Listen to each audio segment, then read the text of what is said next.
Hello बच्चों, Devganga online coaching classes के अंदर आपका स्वागत है। तो आज हम स्टार्ट करने वाले हैं 12th क्लास भौतिक विज्ञान का प्रथम चैप्टर, जिसका नाम है स्थिर वैद्युतिकी। अब स्थिर वैद्युतिकी भौतिक विज्ञान की एक बहुत बड़ी शाखा है, जिसके अंतर्गत हम क्या करते हैं, स्थिर आवेशों का अध्ययन करते हैं। क्या बताया मैंने? भौतिक विज्ञान की यह बहुत बड़ी शाखा है जिसके अंतर्गत हम स्थिर आवेशों का अध्ययन करते हैं। तो यही है आपके पास में स्थिर वैद्युतिकी। तो ये जो इस चैनल के ऊपर अपन पढ़ा रहे हैं वो आरबीएससी और एनसीईआरटी बोर्ड का हिंदी का सिलेबस आपको करवाया जा रहा है, जो कि आपको नोट करना है बहुत अच्छे से। एक एक चीज को क्लियर करते हुए अपन आगे बढ़ेंगे, और जहां पे भी आपको डाउट आता है आप कमेंट करके जरूर बताएं कि सर इस चीज के अंदर डाउट है। तो चलिए हम स्टार्ट करते हैं बिना देरी किए हुए। तो सबसे पहला टॉपिक है आपके पास में स्थिर वैद्युतिकी। ये क्या होता है उसकी डेफिनेशन लिखते हैं। भौतिक विज्ञान की यह ऐसी शाखा है जिसके अंतर्गत हम स्थिर आवेशों का अध्ययन करते हैं। यही क्या कहलाती है? स्थिर वैद्युतिकी कहलाती है। जैसा कि नाम से भी अपने को पता चल रहा है कि स्थिर वैद्युत यानी कि स्थिर है, रुका हुआ है, और यहां पे वैद्युत क्या है? आवेश है। तो यहां पे आपके पास में एक नया वर्ड निकल के आता है, वो है आवेश। अब आवेश के बारे में हम पढ़ेंगे कि आवेश क्या है। तो चलिए अपन देखते हैं आवेश क्या है। आवेश, अब देखो, जिसको अपन बोलते हैं चार्ज। आवेश कोई वस्तु नहीं है जिसको हम खरीद सकें। आवेश क्या है? किसी भी वस्तु का गुण धर्म होता है। आवेश किसी वस्तु का गुण धर्म होता है जिससे वह विद्युतीय तथा चुंबकीय प्रभाव का प्रदर्शित करता है। कहने का मतलब, आवेश किसी पदार्थ का वह गुणधर्म है जिससे वह विद्युतीय तथा चुंबकीय प्रभाव को प्रदर्शित करता है। अर्थात यह क्या है? एक गुण है जिससे वो क्या करता है? विद्युतीय प्रभाव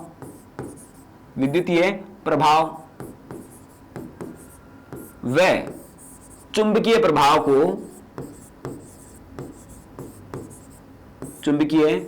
प्रभाव को प्रदर्शित करता है। कहने का मतलब क्या हुआ कि कोई भी वस्तु अगर विद्युतीय प्रभाव और चुंबकीय प्रभाव को प्रदर्शित करती है तो इसका मतलब क्या है? वह आवेशित है, गुण है एक प्रकार का। जैसे कि कुछ लोगों को गाने का गुण होता है, कुछ लोगों में फेंकने का गुण होता है, बड़ी बड़ी लंबी लंबी फेंक देते हैं। तो इस प्रकार का यह भी गुण है जिससे वह विद्युतीय प्रभाव को और चुंबकीय प्रभाव को प्रदर्शित करता है। अब यहां पे कौन सा होता है विद्युतीय प्रभाव और कौन सा होता है चुंबकीय प्रभाव, उसकी अपन बात करते हैं। तो विद्युतीय प्रभाव तो अपन ने जनरल लाइफ में बहुत बार देखा है। जैसे कि सर्दियों के दिनों में हम कंबल को ओढ़ते हैं, तो अगर गलती से अपना हाथ लग जाता है तो हम देखते हैं कि वहां पर चिंगारी उत्पन्न होती है। क्या उत्पन्न होती है? चिंगारी। तो यह क्या है? आपके पास में आवेश का विद्युतीय प्रभाव है। इसी प्रकार से आप लोगों ने पॉलिस्टर की साड़ियां देखी होंगी। पॉलिस्टर की साड़ियों को अगर कई बार अपन फोल्ड करते हैं तो वहां पर भी आवेशों का ये गुण आता है। चट चट की एक साउंड जनरेट होता है, वो साउंड यहां पे जनरेट होता होगा। ऐसा ही आप लोगों ने कई बार देखा होगा कि टीवी की स्क्रीन के पास में अगर अपन हाथ लेके जाते हैं तो एक अजीब सा साउंड उत्पन्न होता है। अर्थात क्या हुआ? उस टीवी की स्क्रीन के ऊपर आवेश आ गया है, उस टीवी की स्क्रीन पर आवेश आ गया है। तो यह है आपके पास में विद्युतीय प्रभाव। क्या है? विद्युतीय प्रभाव। कुछ समय तक ये माना जाता था कि आवेशों के ऊपर सिर्फ विद्युतीय प्रभाव है, लेकिन कुछ एक साइंटिस्ट था, उसने ये बताया कि विद्युत का चुंबक से जरूर कुछ संबंध है। उसने उसके लिए एक प्रयोग करके बताया। ये प्रयोग था कि अगर किसी बैटरी से अपन ने कोई परिपथ बनाया है, ये परिपथ बना दिया अपन ने, ये लिया पॉजिटिव और ये ले लिया नेगेटिव। अगर हम करते हैं इसके अंदर धारा प्रवाहित, और यहां पे मैं लगा देता हूं कुंजी, लगा देते हैं अपन, और इसके पास में अगर हम क्या करते हैं, एक चुंबकीय छड़ को रखेंगे, बहुत ही अल्प चुंबकीय छड़ को रखते हैं। जब ये ऑफ होती है कुंजी, जब इसको अपन ऑफ रखते हैं तो हम देखते हैं कि इसके अंदर कोई विक्षेपण नहीं है, विक्षेपण नहीं है। अर्थात क्या हुआ, ये अपनी जगह से बिल्कुल नहीं हिलती है। लेकिन जैसे ही इसके अंदर धारा प्रवाहित की जाती है, अर्थात जैसे ही हम क्या करते हैं, इसको ऑन करते हैं, तो यहां पर ये अपनी जगह से कुछ विक्षेपित हो जाती है, अपनी जगह से कुछ विक्षेपित हो जाती है, जो कि अपने आप में एक आश्चर्यचकित करने वाली घटना है। बिल्कुल होगा ही होगा। अब क्या देखा कि भाई ये जो चुंबक है अपनी जगह से हिल गया था, जबकि मैं जानता हूं कि चुंबक को हम 2 या 3 तरीकों से ही बिना हाथ लगाए हुए हिला सकते हैं। एक तो तरीका अपन जानते हैं कि भाई अगर हम चुंबक के पास में कोई दूसरी चुंबक लेके चले जाएंगे तो भी वो अपनी जगह से विक्षेपित हो सकती है। इसी प्रकार से अगर मैं कोई लोहे का कण उसके पास में लेके जाऊं, लोहे की पदार्थ लेके जाता हूं, तो भी वो क्या हो सकता है, अपनी जगह पे विक्षेपित हो सकता है। लेकिन यहां पे न तो अपन क्या लेके गए, लोहे का पदार्थ लेके गए, और न ही चुंबक लेके गए हैं, फिर भी अपनी जगह से हिल रही थी। तो ये बहुत शॉकिंग घटना थी। और किसके लिए? ओरस्टेड नाम के साइंटिस्ट के लिए। ओरस्टेड नाम के साइंटिस्ट ने ये प्रयोग किया था। अब देखिए कि होगी ही होगी। अगर मान लिया कि यहां पे एक चेयर रखी है और वो अपनी जगह से हिल जाए, तो अपने को भी तो क्या लगेगा, अजीब लगेगा ही। बहुत अजीब घटना थी ये। लेकिन ये कब हो रहा था? जब हम इसके अंदर धारा प्रवाहित कर रहे थे तभी हो रहा था। जब परिपथ को ऑन किया जा रहा था तभी हो रहा था।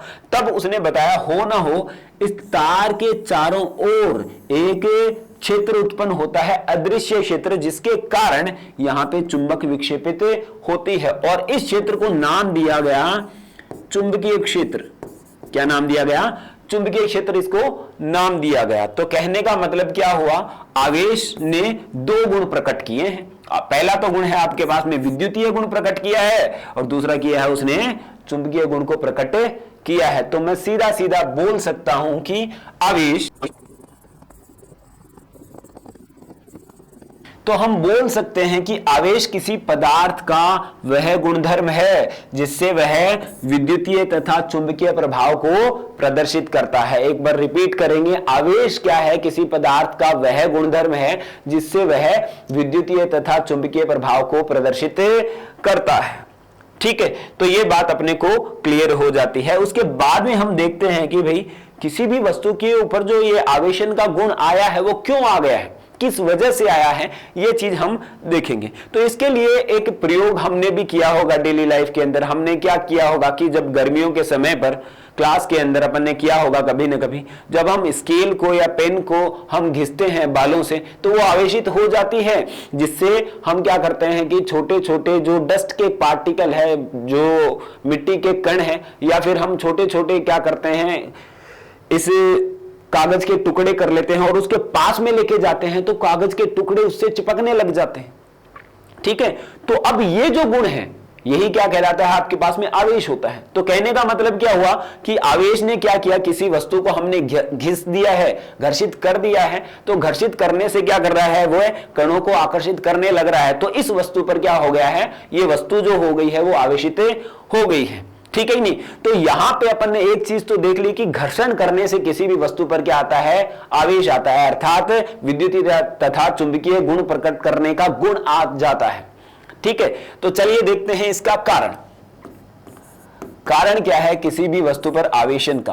तो एक चीज हम बहुत अच्छे से जानते हैं कि भाई आपके पास में प्रत्येक पदार्थ जो बना हुआ है वो किससे बना हुआ है, परमाणुओं से मिलकर बना हुआ है। ठीक है, तो मान लेते हैं कि आपके पास में एक परमाणु है, इसका नाभिक यहां है और ये इसकी कक्षाएं हैं। ये ए नाभिक अपन ने ले लिया, एक परमाणु ले लिया। प्रोटॉन और न्यूट्रॉन यहां पर है। प्रोटॉन और न्यूट्रॉन हम जानते हैं कि नाभिक में है, और इस परमाणु के अंदर जो प्रोटॉनों की संख्या है वो मैंने मान ली 20 है, न्यूट्रॉनों की संख्या कितनी है, 20 है, इलेक्ट्रॉनों की संख्या भी कितनी है, 20 है। ये सब में बराबर क्यों माना है? क्योंकि ये थॉमसन बाबा ने बोला है कि सभी पदार्थ विद्युततः उदासीन रहने का प्रयास करते हैं, अर्थात जितना उसके ऊपर प्रोटॉन होगा उतना ही क्या रहता है, सामान्यतः इलेक्ट्रॉन भी रहते हैं, ताकि वह उदासीन बना रहे। उदासीन का तात्पर्य है कि उसके ऊपर कोई आवेश ना हो, कोई गुण नहीं हो, विद्युतीय तथा चुंबकीय कोई इनमें से गुण नहीं प्रकट कर रहा हो, तो उस समय वह क्या होगा, उदासीन होगा। अब ऐसे ही अपन ने क्या किया है कि भाई यहां पे अपन ने बी ले लिया है, बी परमाणु ले लिया, और इसके अंदर जो इलेक्ट्रॉनों की संख्या मान लेता हूं, प्रोटॉनों की संख्या मानता हूं, वो है आपके पास में 30। इलेक्ट्रॉनों की संख्या भी मान लेता हूं 30 और न्यूट्रॉनों की संख्या भी 30 मान लेते हैं। तो अब क्या करेंगे, हम जानते हैं कि ये नाभिक है, नाभिक के चारों ओर कक्षाएं हैं, यहां पे कुछ इलेक्ट्रॉन होंगे, यहां पे भी कुछ इलेक्ट्रॉन होंगे, ठीक है। तो अब यहां पे भी कुछ इलेक्ट्रॉन होंगे,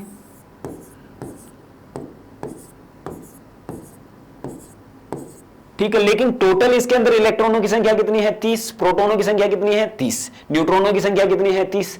सेम इसी के अंदर है आपके पास में, प्रोटॉनों की संख्या भी कितनी है 20 है, न्यूट्रॉनों की संख्या भी 20 और इलेक्ट्रॉनों की संख्या भी 20। ये आप चाहे जितनी मान सकते हैं, मैंने 20 और 30 मानी है। तो अब क्या बताया इसका रीजन, जब ही हम इन दोनों को घर्षित करवाते हैं, घर्षित करते हैं, जैसा कि हाथों को अपन घर्षित कर रहे हैं, तो जब इसको हम घर्षित करते हैं बालों से, तो क्या होता है कि एक वस्तु के अंदर ये जो इलेक्ट्रॉन प्रेजेंट है, परमाणु के अंदर जो इलेक्ट्रॉन प्रेजेंट है बाह्य कक्षाओं के अंदर, वो क्या करते हैं, घर्षण से प्राप्त ऊष्मा को क्या कर लेते हैं, ग्रहण कर लेते हैं। क्या बोला मैंने कि जब हम दो वस्तुओं को घर्षित करते हैं तो घर्षण ऊष्मा उत्पन्न होती है, घर्षण ऊर्जा उत्पन्न होती है। तो ये जो इलेक्ट्रॉन प्रेजेंट है, ये वाले और ये वाले, ये वाले और ये वाले, तो घर्षण से प्राप्त ऊष्मा को ग्रहण कर लेते हैं और ग्रहण करके एक वस्तु से दूसरी वस्तु में स्थानांतरित हो जाते हैं। तो मान लिया कि यहां से कुछ इलेक्ट्रॉन घर्षित करने के पश्चात यहां से यहां तक स्थानांतरित हो गए, तो मान लिया कि ये 3 इलेक्ट्रॉन स्थानांतरित हुए हैं। कितने इलेक्ट्रॉन स्थानांतरित हुए हैं, 3 इलेक्ट्रॉन स्थानांतरित हुए हैं। अब हम पाएंगे कि यहां पे प्रोटॉनों की जो संख्या है वो कितनी रह गई 20, क्योंकि हम जानते हैं कि भाई प्रोटॉन कभी भी स्थानांतरित नहीं हो सकते हैं। ऐसा क्यों है, क्योंकि प्रोटॉन कहां पे प्रेजेंट है, नाभिक में, और नाभिक से प्रोटॉनों को अलग करना, तोड़ना, जुदा करना बहुत ही मुश्किल है। तो ऐसा पॉसिबल नहीं हो सकता है सामान्यतः। तो इस वजह से प्रोटॉन तो जा नहीं सकते और जो न्यूट्रॉनों का कोई लेना देना नहीं है, क्योंकि न्यूट्रॉन तो पहले से ही उदासीन है, तो इस वजह से उनका कोई लेना देना नहीं है। तो अब यहां पे हमने देखा कि ये जो इलेक्ट्रॉन है ना, इनमें से कुछ इलेक्ट्रॉन ऊर्जा को ग्रहण करके एक वस्तु से दूसरी वस्तु में स्थानांतरित हो जाते हैं। अब यहां पे तो हमने देखा कि प्रोटॉनों की संख्या अब भी कितनी है 20 है, क्योंकि गए तो कौन से हैं, अरे इलेक्ट्रॉन ही हैं। यहां से कौन से गए हैं, इलेक्ट्रॉन गए हैं यहां पे। अब ऐसा जरूरी नहीं है कि इलेक्ट्रॉन सिर्फ इसी में जाए, इसमें से भी आ सकता है। वो डिपेंड करता है कि अपन ने दोनों पदार्थ कौन से लिए हैं, उनका कार्यफलन कौन सा है, लेकिन वो बाद की बात है। अभी की बात यही है कि जब घर्षित किया जाता है किसी वस्तु को, दो परमाणुओं को या फिर दो वस्तुओं को घर्षित किया जाता है, तो उनके परमाणुओं की बाह्यतम कक्षा में जो उपस्थित इलेक्ट्रॉन है वो घर्षण ऊर्जा को प्राप्त करके एक वस्तु से दूसरी वस्तु में स्थानांतरित हो जाएंगे। यहां से यहां तक स्थानांतरित हो गए, क्या कर सकते हैं। तो यहां से आपके पास में न्यूट्रॉनों की संख्या भी कितनी बची हुई है 20, और यहां पे जो इलेक्ट्रॉनों की संख्या है ना, वो घटकर कितनी रह गई, 17 रह गई है।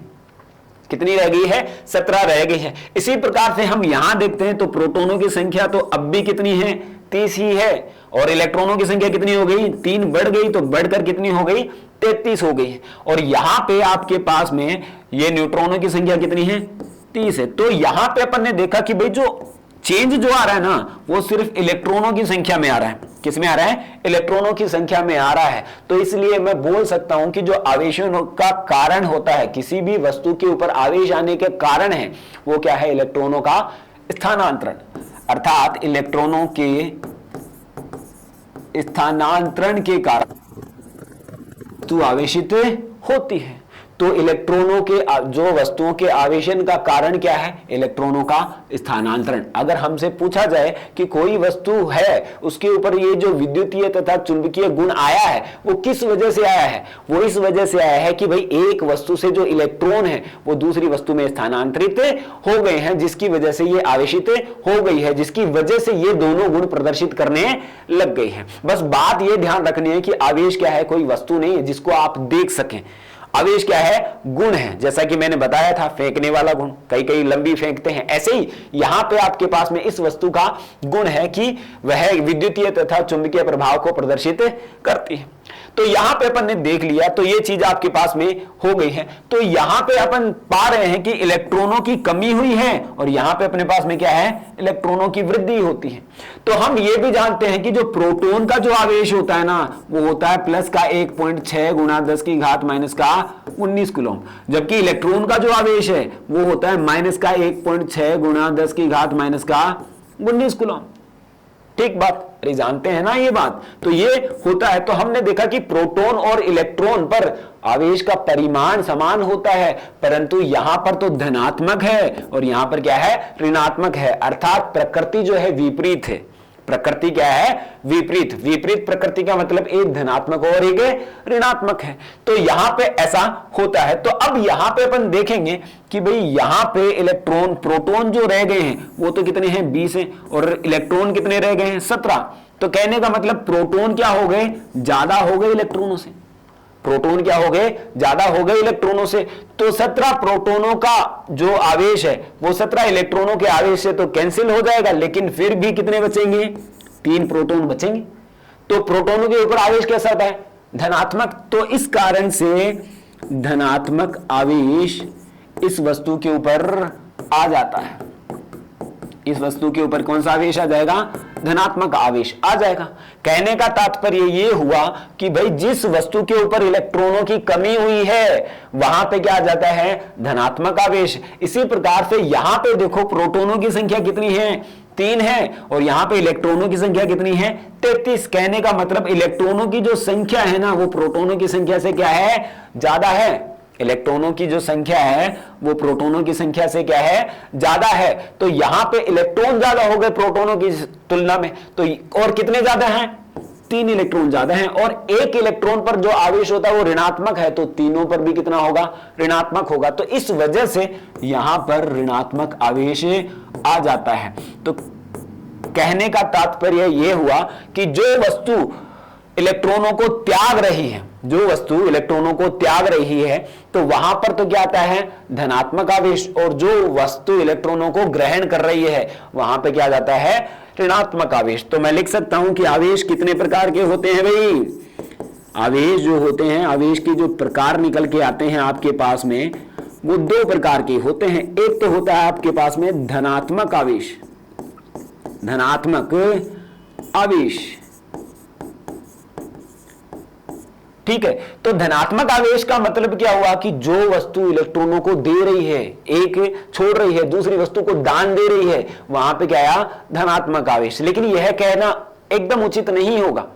कई लोग ऐसा बोलते हैं कि भाई इलेक्ट्रॉन देने वाले को हम क्या बोलते हैं, धनात्मक बोलेंगे। बिल्कुल बोलेंगे, ऐसा होगा, उसके ऊपर इलेक्ट्रॉन देगा तो धनात्मक आएगा। लेकिन क्यों आएगा, क्योंकि हम जानते हैं कि वहां पर प्रोटॉनों की जो संख्या है वो इलेक्ट्रॉनों की संख्या से क्या हो गई, अधिक हो गई, जिसकी वजह से वहां पे क्या आया, धनात्मक हो गया। तो मैं धनात्मक आवेश का मतलब ये भी तो समझ सकता हूं, किसी वस्तु के ऊपर अगर कोई धनात्मक आवेश है, इसका मतलब क्या हुआ, वहां पर इलेक्ट्रॉनों की क्या है, कमी है। तो मैं धनात्मक आवेश को ऐसा भी समझ सकता हूं कि इलेक्ट्रॉनों की कमी है उस वस्तु के ऊपर, ठीक है कि नहीं। यानी कि किसी भी वस्तु के ऊपर धनात्मक आवेश है तो मैं ऐसा बोल सकता हूं कि यहां पे हो ना हो इलेक्ट्रॉनों की कमी है, इलेक्ट्रॉन इसमें से निकाले गए हैं।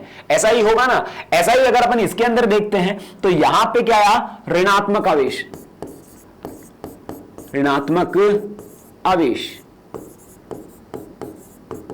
ऋणात्मक आवेश आया है। तो यहां पे ऋणात्मक आवेश क्यों आया है, क्योंकि यहां पर इलेक्ट्रॉनों की वृद्धि हो गई, ठीक है कि नहीं। तो मैं ऐसा बोल सकता हूं कि जिस भी वस्तु, जो भी वस्तु इलेक्ट्रॉनों को ग्रहण करती है वहां पे क्या आता है, ऋणात्मक आवेश आ जाता है। यानी कि इलेक्ट्रॉनों की क्या हो गई है, वृद्धि हो गई है, इलेक्ट्रॉनों की वृद्धि हो गई है। तो इसलिए सामान्यतः बोल दिया जाता है कि भाई जो इलेक्ट्रॉन देता है उसके ऊपर धनात्मक आवेश, जो इलेक्ट्रॉन लेता है उसके ऊपर ऋणात्मक आवेश। लेकिन वास्तविकता में यह है कि जो इलेक्ट्रॉन देता है ना उसके ऊपर जो क्या होता है कि प्रोटॉनों की संख्या इलेक्ट्रॉनों की संख्या से ज्यादा हो जाती है, और अर्थात इलेक्ट्रॉनों की कमी हो जाती है, जिसकी वजह से वहां पर तो क्या आता है, धनात्मक आवेश। और वह संख्या जहां पर इलेक्ट्रॉनों की वृद्धि हो जाती है वहां पे क्या आता है, ऋणात्मक आवेश आ जाता है। तो यहां पे अपन ने देखा कि भाई आवेशन का जो कारण है वो क्या है, इलेक्ट्रॉनों का स्थानांतरण किस प्रकार से हुआ ये भी अपन ने देख लिया,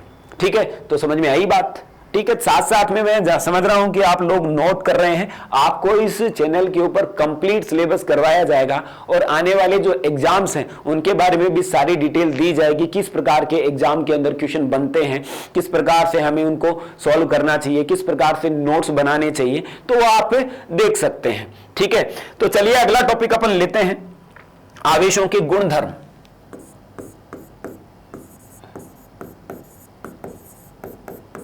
आवेशों के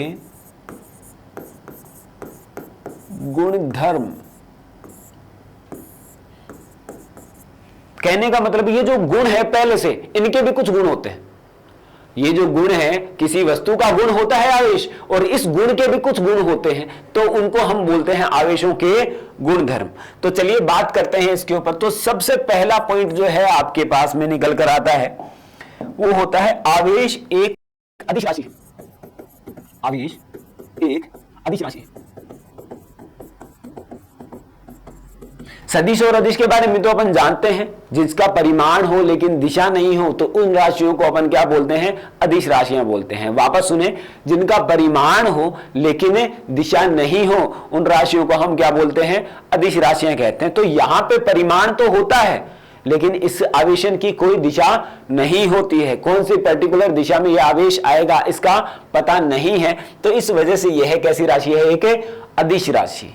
ठीक है, दूसरा जो आपके पास में गुणधर्म होता है कि आवेश जो है एक व्युत्पन्न राशि है। आवेश एक व्युत्पन्न राशि है, कहने का मतलब वह राशियां हम जानते हैं व्युत्पन्न राशियों की, क्योंकि 11th क्लास में अपन ने पढ़ा है व्युत्पन्न राशियां कौन सी होती है, बोलिए कमेंट के अंदर। वे राशियां जिनको, बोलिए, जो मूल राशियों की सहायता से बनाई जाती हैं उन्हीं राशियों को हम क्या बोलते हैं, व्युत्पन्न राशियां कहते हैं। वे राशियां जो कि मूल राशियों की सहायता से बनाई जाती हैं, जैसा कि अपन जानते हैं धारा के परिभाषा से I बराबर कितना होता है, Q बट्टे T। तो Q बराबर जो निकल कर आता है वो निकल कर आता है I गुणा T। तो यहां पे अपन देख पा रहे हैं कि ये भी एक क्या है, मूल राशि, और ये भी क्या है, मूल राशि। तो दो मूल राशियों से मिलकर बना है आवेश, तो इस वजह से हम क्या बोलते हैं, आवेश एक कैसी राशि है, व्युत्पन्न राशि है। ठीक है, तो अगला अपन देखते हैं तीसरा पॉइंट। आवेश एक अदिश राशि है तो आवेशों का योगफल भी कैसा होगा, अदिश होगा। आवेशों का जो योगफल है, आवेशों का अदिश योगफल होता है, अदिश। आवेशों का अदिश योगफल होता है। अदिश योगफल को हम बीजगणितीय योगफल भी बोलते हैं। ठीक है, जो सामान्य अदिश योगफल का मतलब सामान्य योगफल, प्लस वाला प्लस में ऐड होगा, माइनस वाला माइनस में ऐड होगा। फॉर एग्जांपल मान लिया कि आपके पास में एक ये वस्तु है और इसके मैंने माइनस का 10 कूलम आवेश दे दिया, फिर प्लस का 20 कूलम आवेश दे दिया, फिर माइनस का 3 कूलम आवेश दे दिया है। तो परिणामी जो आवेश निकलेगा, कुल आवेश जो निकलेगा वो कितना निकलेगा, प्लस का 20 माइनस का 10 माइनस का 3। कहने का मतलब यहां पे कितना निकल के आया, 7 कूलम आवेश निकल के आया। ये सामान्य योगफल होता है जिसको हम अदिश योगफल बोलते हैं। अदिश योगफल अपन करते हैं। अब यहां पे अदिश क्या है, क्योंकि अपन जानते हैं कि सदिश योगफल अलग तरीके से होता है और अदिश योगफल क्या होता है, अलग तरीके से होता है। तो ये बात अपन ने इसलिए बता दी। फोर्थ पॉइंट है आपके पास में कि आवेशों का अदिश योगफल तो होता है, ठीक है, और एक होता है आवेश एक संरक्षित राशि है। संरक्षित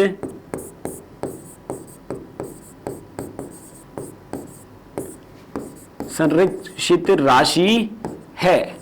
हम जानते हैं कि आवेश संरक्षण का सिद्धांत क्या होता है, आवेशों को न तो उत्पन्न किया जा सकता और न ही नष्ट किया जा सकता है। कहने का मतलब जो ऊर्जा का सिद्धांत है उसी प्रकार से है, ये एक संरक्षित है। फॉर एग्जाम्पल अपन ने पहले किया होगा, देखो पहले अंदर अपन ने क्या किया, यहां पे तुम देखो गौर से, तुम पाओगे यहां पे अगर मैं शुरू में देखूं, प्रारंभ में जो प्रोटॉनों की संख्या कितनी थी, 20 थी, और इलेक्ट्रॉनों की संख्या भी कितनी थी, 20 थी। ठीक है कि नहीं। अब ये जो टोटल हो गई है वो 40 हो गई है, या फिर इलेक्ट्रॉनों की संख्या कितनी है, 20 है। प्रोटॉन तो चेंज हो ही नहीं रहे, पहले 20 हैं, लेकिन जैसे ही अपन उसको क्या करते हैं, यहां पे तो 20 है इलेक्ट्रॉनों की संख्या और यहां पर कितनी है, 30 है इलेक्ट्रॉनों की संख्या। तो टोटल इलेक्ट्रॉन कितने हैं, टोटल इलेक्ट्रॉन कितने हैं, 50 हो गए। 50 हो गए टोटल। अब यहां पे मैं देखता हूं कि जब मैं इसको घर्षित कर देता हूं, जब मैं आवेशित इसको कर देता हूं, तो आवेशित करने के बाद में आप पा रहे हो कि यहां पे तो बच गए कितने, 17, और यहां पे कितने हो गए, 33। तो यहां पे टोटल कितना हो गया, 50। तो कहने का मतलब जितने इलेक्ट्रॉन पहले थे उतने ही क्या है, घर्षण के बाद में भी है, आवेशित होने के बाद में भी है। बस फर्क ये पड़ा है कि कुछ इलेक्ट्रॉन इसके इधर चले गए हैं, लेकिन जो टोटल है वो तो क्या है, सेम टू सेम है। इससे यह सिद्ध हो जाता है कि आवेश एक कैसी राशि है, संरक्षित राशि है। ठीक है, तो आवेश एक संरक्षित राशि है, ये अपन ने देख लिया। अगला पॉइंट अपन देखते हैं कि अगला 5वां पॉइंट अपन देखते हैं कि समान प्रकृति के जो आवेश हैं वो एक दूसरे को क्या करते हैं, प्रतिकर्षित करते हैं।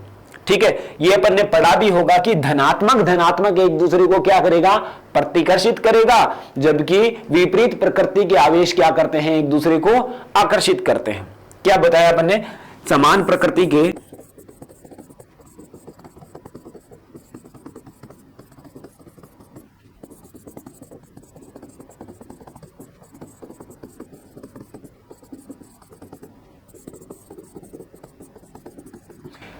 तो क्या बताया कि समान प्रकृति के, कहने का मतलब अगर धनात्मक है और ये धनात्मक है तो इन दोनों के मध्य क्या लगेगा, प्रतिकर्षण लगेगा, एक दूसरे से दूर जाएंगे, रिपेल होंगे।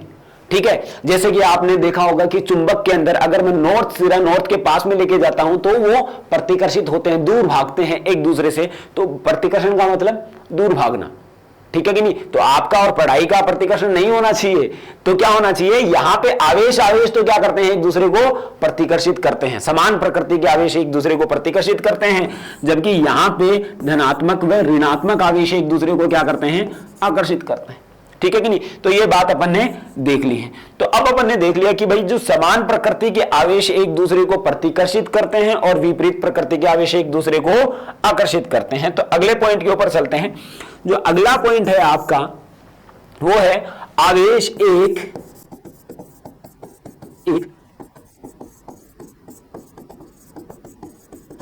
एक निश्चर राशि है। अब निश्चर का मतलब क्या हुआ, निश्चर का मतलब है कि आवेश कण के वेग पर निर्भर नहीं करता है, आवेश कण के वेग पर निर्भर नहीं करता है। यहां से तुम्हें याद आ रहा होगा सापेक्षिकता का सिद्धांत। हम जानते हैं कि सापेक्षिकता के सिद्धांत के अनुसार द्रव्यमान है वो निर्भर करता है कण के वेग पर। कहने का मतलब अगर कोई वस्तु स्थिर है, अगर वह चल रही है तो उसका वेग जो है स्थिर अवस्था से परिवर्तित हो जाता है। यही था सापेक्षिकता का सिद्धांत। तुम्हें फॉर्मूला याद होगा, m बराबर m0 1/√1 - का v²/c²। कहने का मतलब इस फॉर्मूले के अनुसार द्रव्यमान चेंज होता है वेग के साथ में, द्रव्यमान परिवर्तित होता है वेग के साथ में, लेकिन आवेश परिवर्तित नहीं होता है। अर्थात अगर कोई कण गति कर रहा है, इसके ऊपर 10 कूलम आवेश है, यह पहले तो स्थिर है, अगर यह गति करने लग जाए, ये गति करने लग जाए, तब भी इसके ऊपर आवेश कितना रहेगा, 10 का 10 ही रहेगा, कोई चेंज इसके ऊपर नहीं आएगा। तो मैं बोल सकता हूं कि जो आवेश का स्थिर अवस्था में मान होगा, स्थिर अवस्था में जो मान होगा वही क्या होगा, आवेश का गतिमान अवस्था में मान होगा। बात समझ में आ रही है। तो यहां से अपन ने ये देखा कि आवेश एक कैसी राशि है, निश्चर राशि है। इसके बाद में आगे बढ़ते हैं। अगला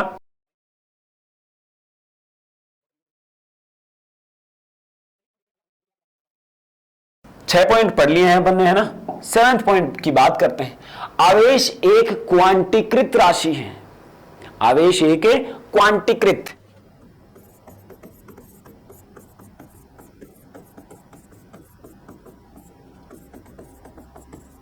आवेश एक क्वांटीकृत राशि है। तो आवेश क्वांटीकृत है, क्वांटीकरण का मतलब क्या है पहले वो देखते हैं। जैसे कि आप लोगों को याद हो थोड़ा बहुत, तो हमने पढ़ा होगा कि प्रकाश जो है वो छोटे छोटे पैकेट्स के रूप में पाया जाता है, और हर पैकेट को हम क्या बोलते थे, फोटोन बोलते थे।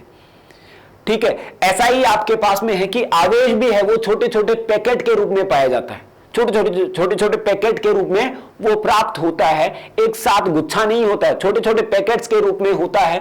तो उसे ही अपन क्या बोलते हैं, आवेश का क्वांटीकरण कहते हैं। और एक पैकेट का नाम यहां पे होता है एक क्वांटा। क्या होता है? एक क्वांटा। तो आवेश का क्वांटा, आवेश का क्वांटा, क्वांटा का मतलब क्या हुआ?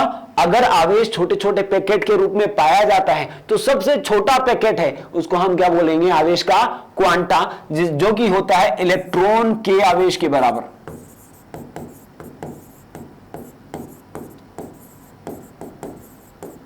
इलेक्ट्रॉन के आवेश के बराबर होता है। तो कहने का मतलब आवेश क्या है? छोटे छोटे पैकेट्स के रूप में पाया जाता है और प्रत्येक पैकेट को एक क्वांटा कहते हैं जो कि इलेक्ट्रॉन के आवेश के बराबर प्राप्त होता है। और इसका जो फॉर्मूला निकल के आता है वो निकल के आता है Q बराबर प्लस माइनस का NE। ये फॉर्मूला आपके पास में आवेश का निकल के आएगा।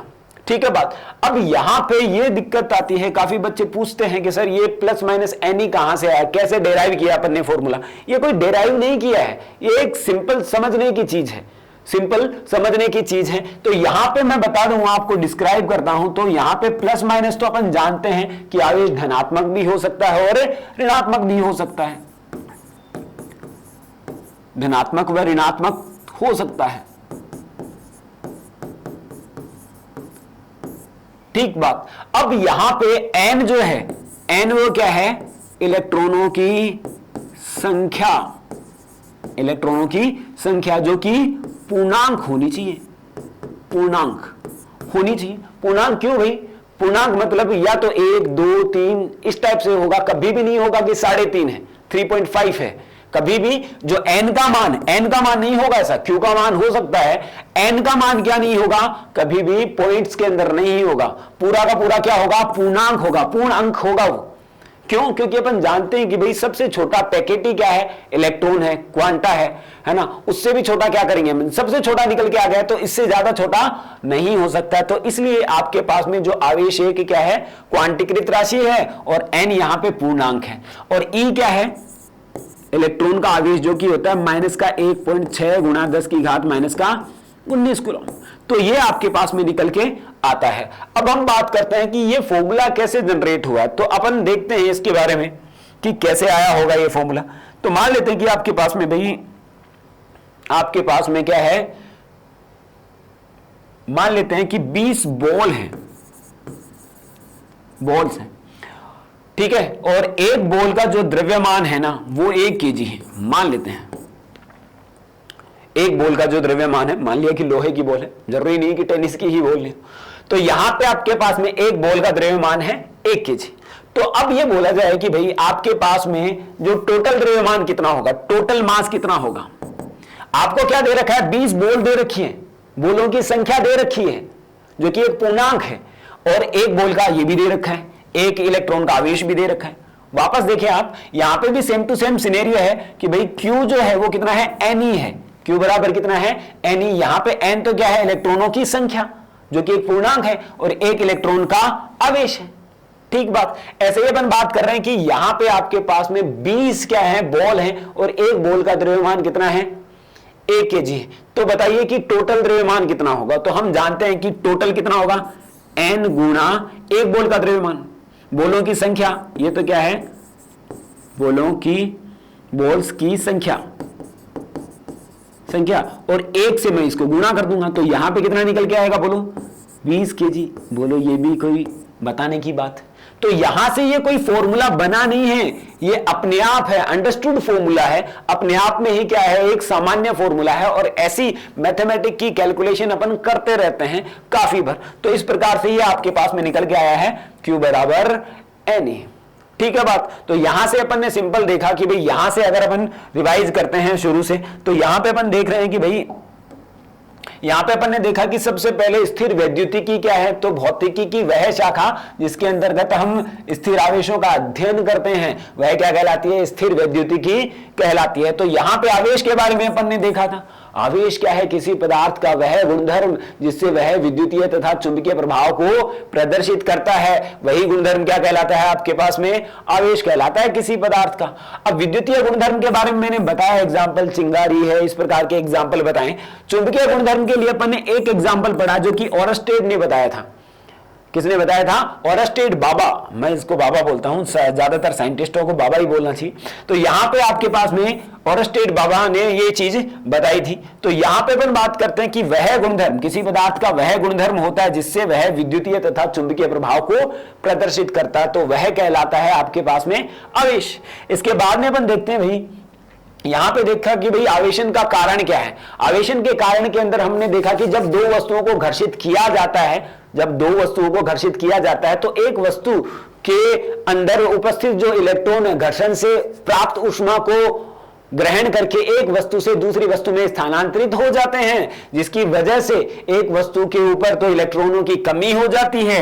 कमी होने का मतलब क्या हुआ? वहां पर तो धनात्मक आवेश आ जाता है, तथा जहां पर भी इलेक्ट्रॉनों की वृद्धि हो जाती है वहां पर क्या आ जाता है? ऋणात्मक आवेश आ जाता है। क्लियर?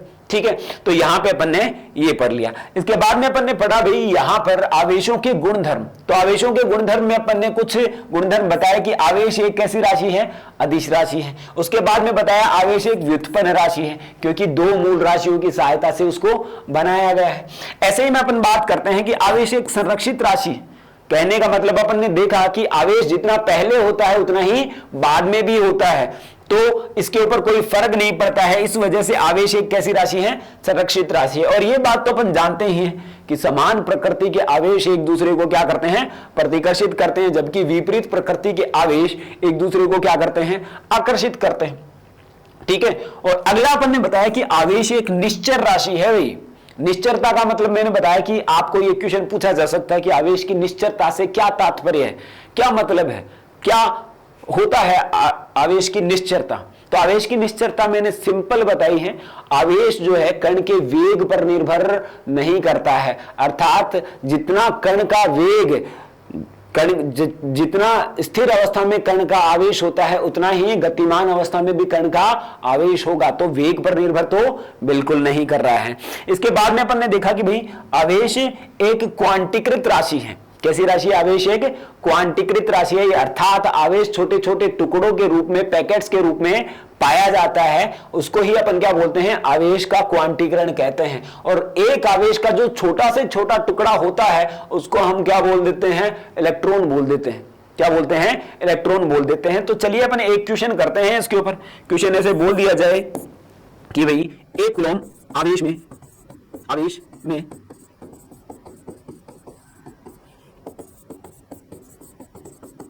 1 कूलम आवेश के अंदर इलेक्ट्रॉनों की संख्या ज्ञात कीजिए। तो हम ज्ञात कर देते हैं बिना किसी देरी के। तो देखते हैं सॉल्यूशन अपन करते हैं। सॉल्यूशन अपन कर रहे हैं कि भाई यहां पे हम जानते हैं कि Q बराबर कितना होता है? प्लस माइनस का N। अरे आवेश का क्वांटीकरण पढ़ा है अपन ने। तो N क्या है? इलेक्ट्रॉनों की संख्या, जो कि निकालनी है। दिया हुआ अपन लिखते हैं। सबसे पहले क्या क्या दे रखा है उसकी बात कर लेते हैं अपन। जब भी आपको रिप्रेजेंटेशन करना होगा, जब भी अपने बोर्ड्स में मार्क्स बनाना चाह रहे हैं, तो आपको रिप्रेजेंटेशन पे बहुत ध्यान देना पड़ेगा। भाई आपको लिखना पड़ेगा हर चीज स्टेप बाय स्टेप। ऐसा नहीं कि आप शॉर्टकट में कर देते हैं तो वो जो मार्क्स है वो भी आपको शॉर्टकट में ही दे देगा। तो बाद में आपके पास में कई बार प्रॉब्लम आती है कि सर मेरा जो सही था वो 95 का था, 98 का था, लेकिन मेरे आए हैं 78। उसका कारण क्या है? आपने वो काम शॉर्टकट में किया होगा, आपने उसको अच्छे से रिप्रेजेंट नहीं किया होगा, अगले टीचर को खुश नहीं किया होगा, इस वजह से ऐसा करता है। बताइए कि क्या अंतर है आपके प्रेजेंटेशन में और बाकी के बच्चों के प्रेजेंटेशन में?